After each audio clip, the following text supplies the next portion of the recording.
Ce vase polychrome sphérique du XVIe siècle vient d'être vendu pour la somme de 180 millions de yuan.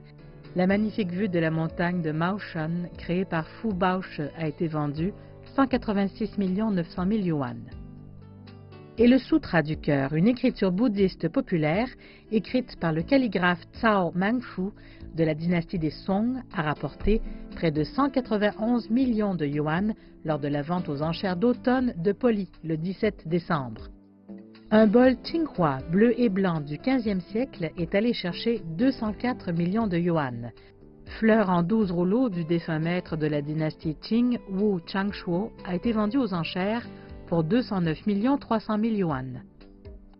Et un récipient Fangzhun de la fin de la dynastie Shang a été vendu pour près de 246 millions de yuan.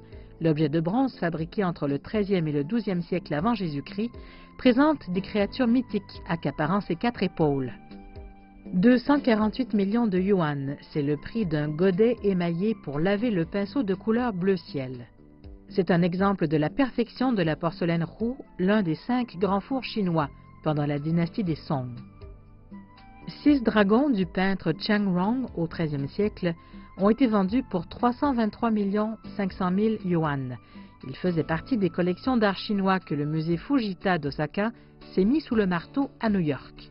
La deuxième œuvre d'art chinoise la plus chère a été le chef-d'œuvre de Huang Binghong, la montagne jaune, vendue pour 345 millions de yuan. Et 12 paysages de Qi Baishi a été vendu 931 500 000 yuan, soit 144 millions de dollars, ce qui établit un nouveau record pour toute œuvre d'art chinoise vendue aux enchères à travers le monde entier. C'est aussi la première pièce d'art chinois vendue pour plus de 100 millions de dollars américains.